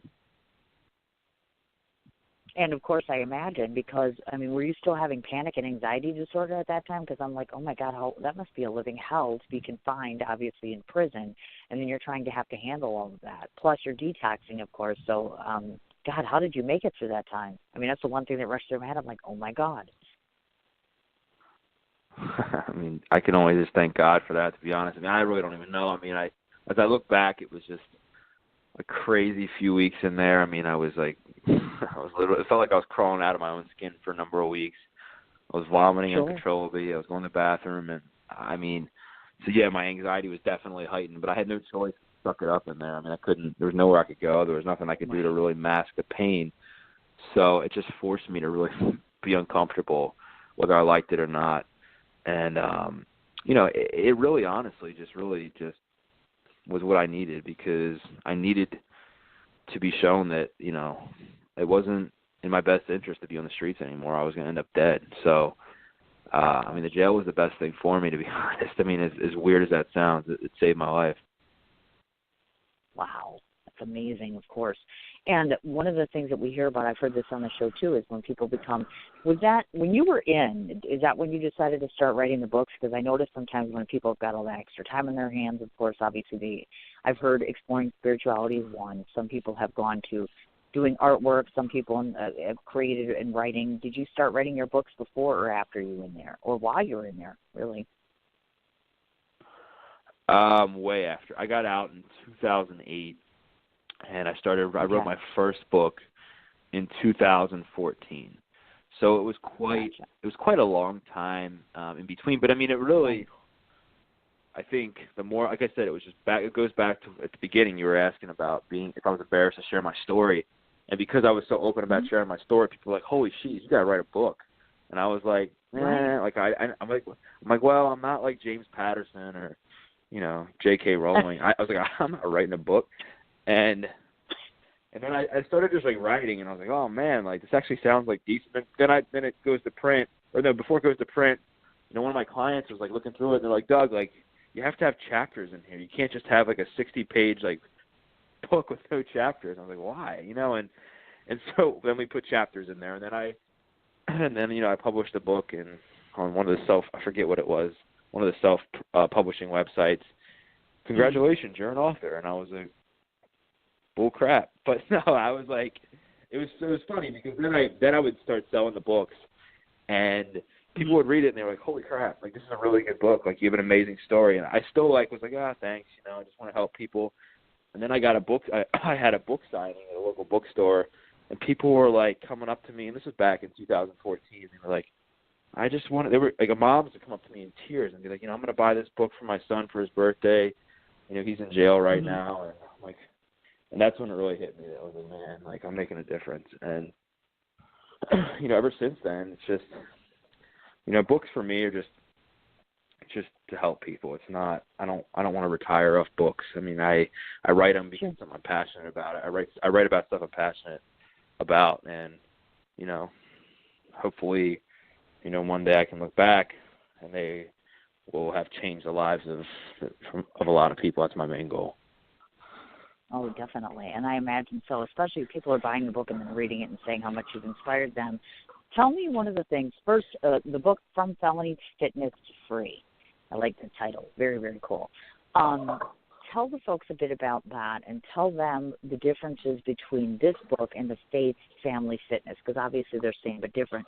So tell them some of the things you address in the first book that ultimately don't end up in the second book. What's the major difference between the two of them? Well, just to make it simple, the first book is just my story. It's very poorly written. I didn't edit it at all.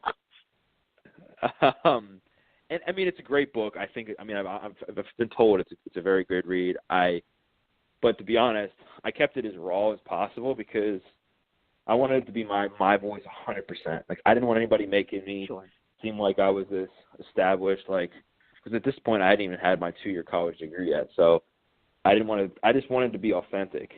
And and then with Faith, and then so it's just my story, and it just shows the power of my transformation and all that stuff, and then what I was doing with that.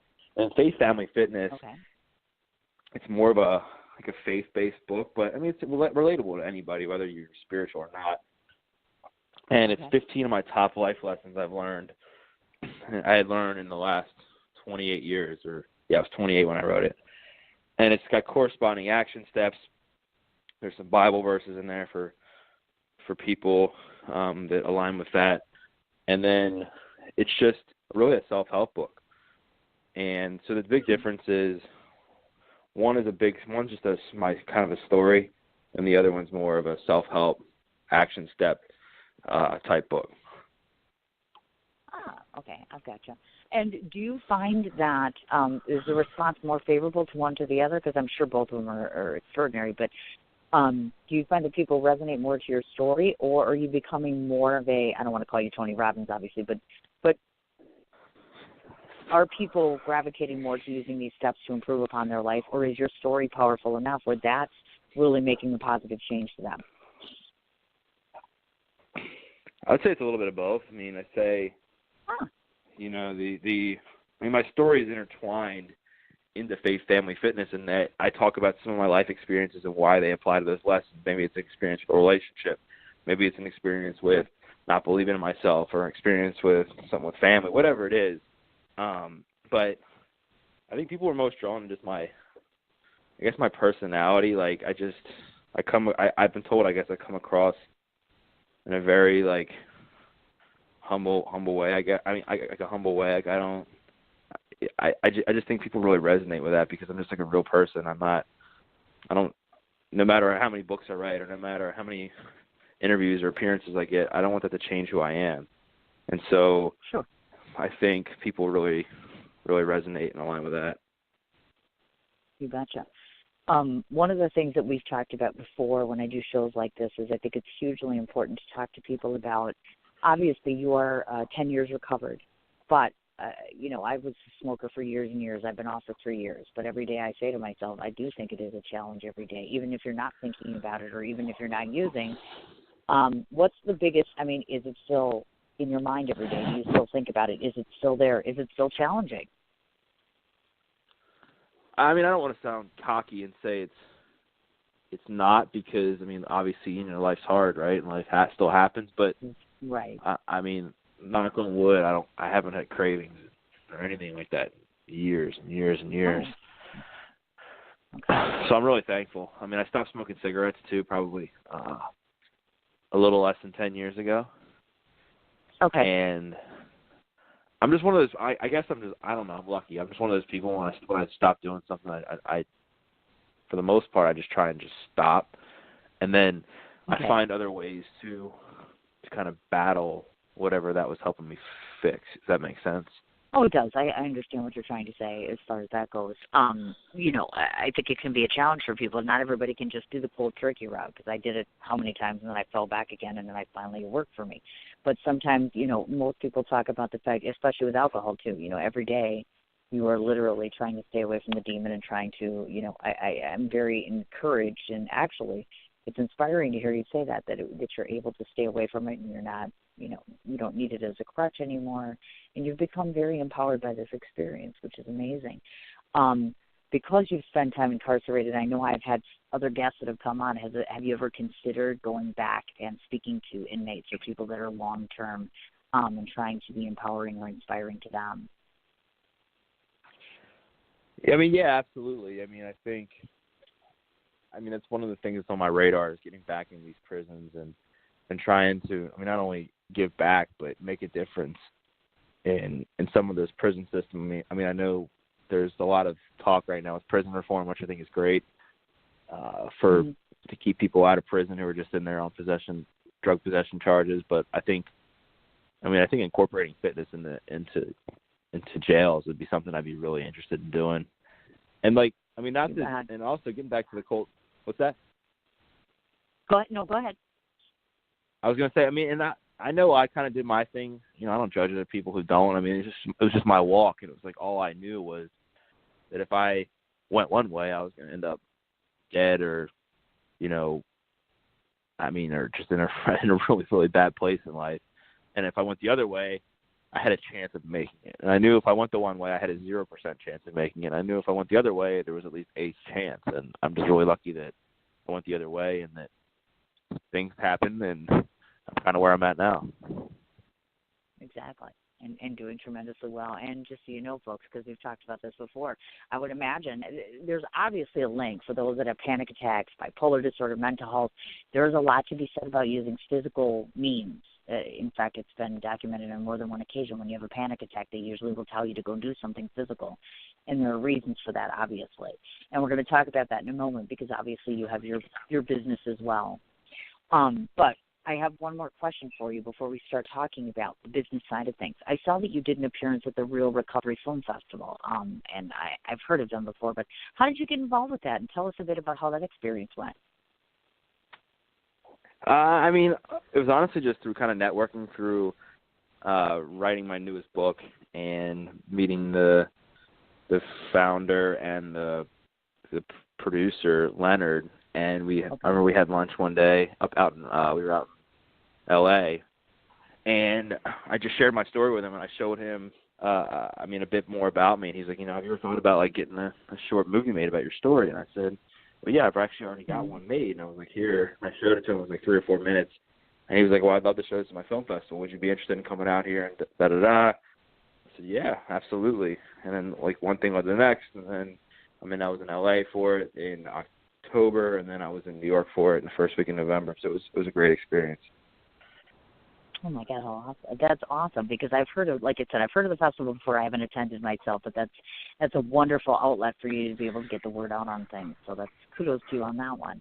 Now, I know that you act as a personal trainer, obviously, in addition to being an author and a public speaker. I know that you also did personal training for the Maryland Addiction Recovery Center. So personal training can be construed by different people. So when I say to you personal training, what does that mean specifically to Doug as compared to someone else? So talk a bit about your interpretation of your type of personal training for yourself and others. I mean, I think with my training, I just try to help people become the best version of themselves, mentally, spiritually, and physically. And fitness is a tool to help others do that. And my goal is when I train people is for them to feel better after their workout than they did coming in to see me. And, you know, it's very personalized to what their goals are. Definitely challenging. It's fun. And, you know, it's fulfilling. And I love what I do. I love having the ability and the gift to be able to have that kind of impact in somebody's longevity of their life, and being able to really change the impact of the impact that fitness can have on their health. Sure. Now, when you work at a place such as like the Addiction Recovery Center, I imagine when people are first dealing with their addictions, et cetera, isn't that challenging in terms of trying to get them to perform physically? Meaning, I can imagine, I've talked to some addicts where they were like, oh my God, for the first how many weeks, I don't want to be touched, leave me alone, da-da-da-da-da, that sort of stuff. So does it become more of a challenge for you to deal with people in a recovery setting? Yeah, I mean, it's definitely a lot bigger challenge, but I think it's very similar though to the norm in that, you know, we all are struggling with something, and I think, right, you know, a lot of it isn't just like the drugs. It's like they're struggling with something, you know, underlying, whether it's mental illness or whether it's trauma or, you know, combination of both. So I mean, it's very relatable between people who struggle with addiction and not, because you just got to get to the root. You got to get people to be feeling better and meeting people where they're at. I mean, all my clients, whether they struggle with addiction or not, I mean, I still have to train them with where they're at in their fitness level. I mean, I'm not going to put somebody through a workout who has only been working out for a few days that I would put through somebody who's been working out with me for 5 years. You know what I mean? So it's got to be personalized and curtailed to wherever that person is on their journey. And, you know, you definitely have to have more patience with people who are struggling with or coming out of an addiction, because they're obviously going through a lot of stuff, family issues, you know, therapy, you know, group settings and stuff like that are adding more stress to their life. But, you know, even going on like walks with people like that who are in those situations can be very, very, very helpful. And then you get to talk to people, you get to know people, you get to know them on a personal level and figure out what their journey is, what their story is. And then like being able to use your own story to relate to them, to be able to help them, and then also, you know, build some authenticity within that relationship. You bet, absolutely. And I see some of your former clients, because I was looking, of course, obviously, MRI Global and Verdance Capital Advisors, FCA Maryland. Now, one of the things that I noticed that you talk about is this 30-day coaching program, which is One Day Stronger, which helps others to restore hope and balance and purpose, which is an extraordinary task to take on. So within the course of 30 days, because to me that sounds like a very small amount of time, and I'm lazy, I won't lie to you. I mean, I'm fatter than I should be right now, and I'm like, oh my God, 30 days of training would kill me.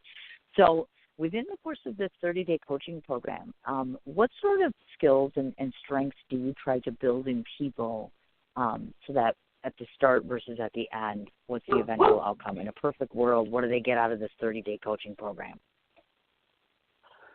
Well, I mean, I think the main thing is it's a jumpstart program, right? I mean, I think you're going to improve your health, you're going to improve your mindset, you're going to improve your belief system about yourself, and you're going to improve your future, because you're now, you know, jumpstarting yourself with new habits, with fresher mindset, motivation, inspiration that you never had before.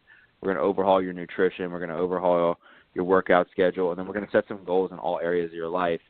And it's really powerful, I think, because it's not just a fitness program, but we really work on like the mental side too. Like you're setting goals for things with, you know, your spiritual life. You're setting goals with things in your personal life. You are, you know, doing daily affirmations. You have a gratitude list. You have goals every day. You have calls with me so we can kind of talk about things that go on.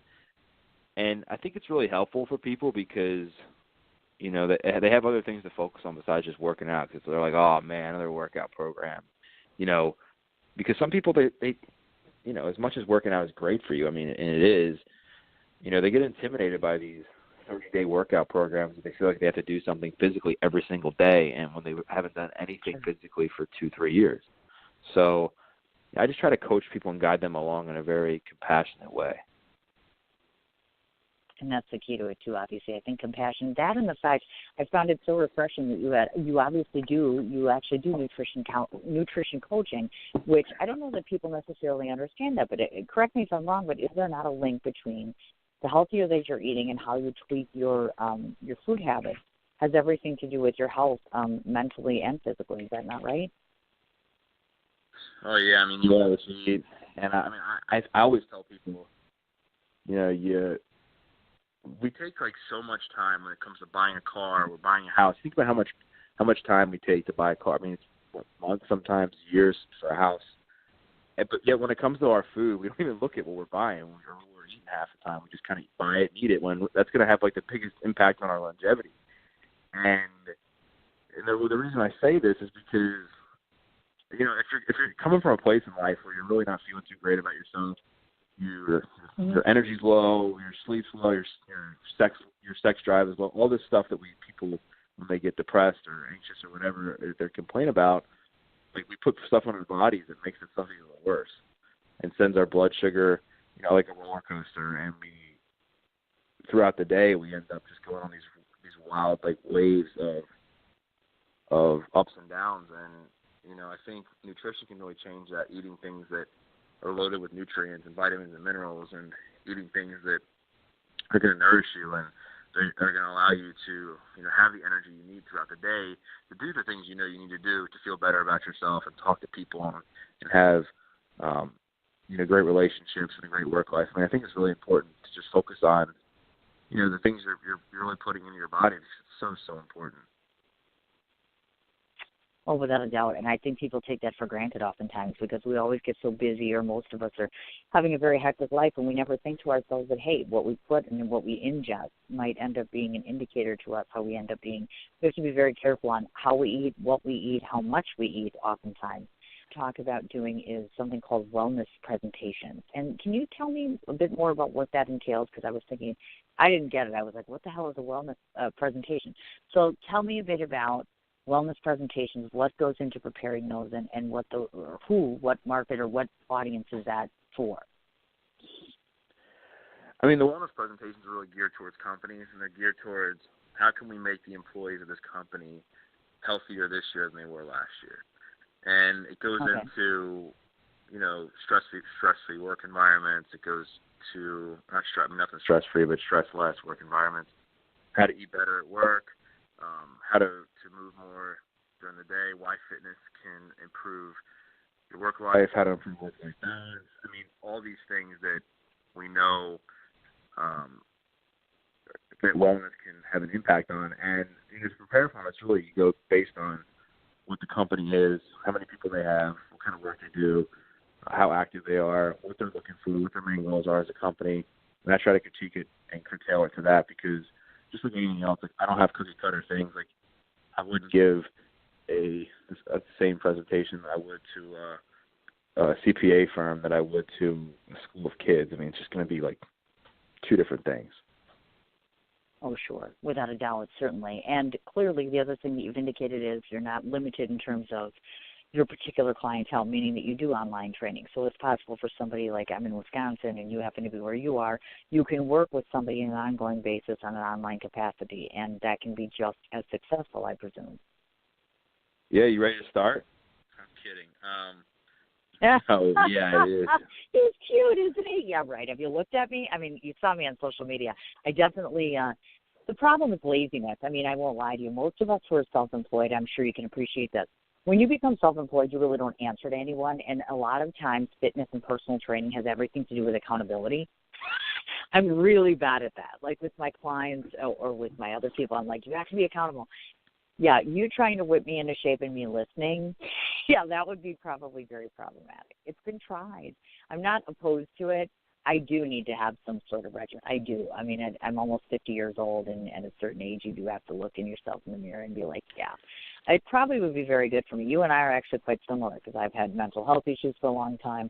I've, that relationship with my parents as well, and all that stuff. It probably would behoove me to align myself with you at some point in time. I just have to get over that whole accountability thing, because I would fail all the time. And then you'd be like, why am I doing this? You got to get out of your comfort zone. I mean, I one of my clients actually who I'm training when I get off of this call is she's a woman in California, and she's almost 50, and she's one of these people who doesn't listen to anybody either, but I got her start listening to me once I got her in a show. So it's fun. We have fun. We're on Skype. We're on, I mean, it's pretty much what I really like about her, and what she likes about it. She doesn't have to go to a gym. She doesn't have to be, in front of a bunch of people. I can just tell her to get some bands, get some dumbbells. she kind of says what she wants. I mean, it's like it's open conversation. It's fun, like, and we have a good time, and she sees results, and I'm on her like white on rice. I mean, I really am like just like literally like on like I'm like, you know, eat this, eat that, like, you know, stop crying. Like I don't want to hear it. I You know, totally get it. I do. So, I do. And she make said no mental mistake, I'll be dialing you. Yeah. Yeah. You were saying? Yeah. So it's fun. I mean, she's had mental health issues too. I mean, I get it. And, I mean, I would just encourage you to try. I mean, not whether it's with me or somebody else. I mean, I would encourage you to try it. Yeah, everybody encourages that. Actually, it's usually either you have to do something physical for yourself, work with a trainer, go to the gym. I've been told meditation. I've been told yoga. I've been told slow down on it. That's step one. I have to slow down on my career. I'm involved in too many things. So I think once the career thing has been tweaked a little bit, then I'll start looking at the fitness end of things, and I do have some physical issues I'm addressing. So eventually I'll make my way around to one of you people, because then I'll be humbled a little bit, and I'll be like, okay, I'm putting myself in your hands, now fix me, so to speak. It's one of those situations. Well, you just want to make sure it's not too. Yeah, just make sure it's not too late. I mean, whenever it is, just because I think a lot of times we wait until there's like, there's like a big problem. Like you wait until you're in the emergency room, or you wait till your doctor's like, hey, you know, you're pre-diabetic, or you're like spiraling down in this nasty depression. Well, that's the main thing this has helped her with, is her depression. Like she's got really bad depression, and the workouts really help her feel better and get like that euphoric feeling that, you know, the dopamine gives you when you're exercising. It really helps to kind of get through stuff. And then it translates into other areas of your life. You focus on not being so lazy with other things in your life too. Mm-hmm. No, I agree with you, and I do see that there's definite benefit to it. Make no mistake, I don't take it lightly. Even though I'm tongue-in-cheek, I'm well aware of the fact that this is something that should be on the list without a doubt. And if you guys that are listening in didn't know this, he's got to know what he's talking about is right on the money, because he has been on ABC, Fox 45, WJ2. He's been at PFP Magazine. The Baltimore Sun has featured him. He was named at one of the top 12 fitness heroes in Baltimore in 2015. So that tells you he knows his stuff, obviously. Clearly he's making appearances all over the place. He's got 2 books under his belt. So I guess my only other question is, I know that you were working on, and I see, did you change the title? Because originally I thought it was The Titans of Recovery. Have you changed that? Because I see you've been working on the book. Yeah, I changed it last May. I changed it to The Heart of Recovery. I mean, it was just something I kind of like better. Real people, real hacks, real success stories. It just kind of goes into, I mean, I interviewed like roughly 50 of the most inspiring sober individuals from around the world, all walks of life, and asked them what they did to really survive drug addiction and thrive in recovery. And this goes into their workout plans. It goes into the people they hang out with, their spiritual life. It goes into their aha moments where they knew that they had to change. And it's a really interesting, diverse group of people, and I'm really excited for this thing to come out in March. I am too, actually. I'm hugely excited about it, only because of the fact I haven't had the benefit of being able to check out the other ones. Now that I've talked to you, I feel inspired, like, okay, if I can't work with you, I should at least do the reading on that, as far as that goes. Because you're very enchanting. You're a very delightful individual, and I'm always so excited to feature somebody who has actually come out on the other side and been like, hey, I'm a badass now. And you were certainly a badass. I'm very impressed by what I've heard today. I'm going to read off a bunch of different links. So when I get finished, please let me know if I've missed anything. Folks, the person I've been speaking to today, his name is Doug, first name, and the last name is spelled Bopst, which is his website name, Doug, and it's Bopst. Is that correct? DougBopst.com. He's on Facebook. We have 2 different places, both personal as well as his professional page with the same name. He and his products can be purchased on Amazon.com. He is on LinkedIn. He is on YouTube. His Instagram is Doug_, and again, the last name is spelled Bopst. Same name, and his company name, by the way, is Doug, and again, Bopst Fitness. That's his Twitter handle, and of course, did I miss anything? Is that everything? Oh, yep, that is everything, unless I missed something. I don't think so, though. That's everywhere to find you on social media? That's it, and it's pronounced just Bopst. Bopst, just like that. Got it. I wasn't 100% sure. I thought I'll let you do it first. Wonderful. And, of course, good. obviously, just before I forget to tell you, about 2 hours from now, this episode is going to be archived. So I'll go ahead and I'll send you a copy of both of those, as a matter of fact. And certainly, I'm not sure how often you get a chance to get to New York City, but my film festival is coming up in June. Obviously, I'm huge on promoting authors. I'm an author myself. So when it comes time around, let's have you ring back around again in March. Come back on the show to promote the book. And then, of course, if you'd like and you're going to be around the area, you're more than welcome to come to New York City and go ahead and promote your book there as well, because I have vendors all the time that come in. But I would love that. You sound like an enchanting and lovely fellow that I would like to spend time with. Cool. Yeah, I mean, let me know. I mean, I could definitely make the drive up to New York. I mean, what's the film festival? Cool. Yeah, well, we're looking at June or July right now, but I'll keep you in the loop as far as that goes because we're in the planning stages. I mean, it's only December now, so we're trying to pick a location right now. It'll definitely be in the city somewhere, but I'd like to target it no later than June or July to have the rest of my summer to enjoy. But I'll keep you in the loop on that, definitely, and then if we can make it work, I'd be more than happy to do it. Great. And then if you're ever in Baltimore, let me know. I mean, I'm out, I don't know, are you in the Midwest somewhere? Yeah, I'm in Wisconsin, but I go back and forth between here and New York City. Okay. So If definitely, I'll get in know. touch with you as soon as. Oh yeah, without a doubt, because I go in and out like every month, so I'm there at least 12 times a year. So yeah, we'll get something together and we'll make it work. And I can't thank you enough for being patient and coming on the show. I really appreciate it. You got it, Cindy. And if there's anything I can do for you, just let me know. Definitely, I'll reach out and I will let you know. You have a wonderful weekend. I'll talk to you in the near future. All right, you too. All right, take care, dear.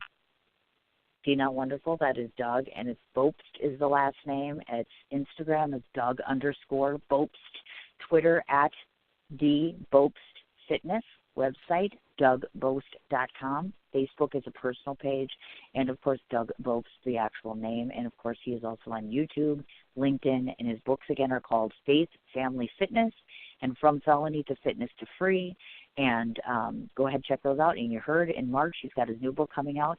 Huge thanks I want to give real quickly before I sign off to Marlon DeWinter of NRGIZEDmedia.com. Marlon, you are a saint and a sweetheart. I cannot thank you enough for allowing me to host your clients. Hopefully you'll get a chance and listen to the show and you'll be pleased. If you guys have any PR needs, Marlon's a terrifically professional, wonderful individual, certainly someone you want to work with. Check out the website, NRGIZEDmedia.com. Thanks again so much to both Gillien and to Doug for sticking it out with me these last 2 hours. Thanks so much to you folks, the listening audience, for coming on and tolerating me for 2 hours. I appreciate it. I'm back on the air Monday at 1 o'clock Central Standard Time. Please join me if you can. I'm off to enjoy my 1 hour of freedom and go get my kiddos. You have a great weekend. We'll talk to you folks next week. Take care.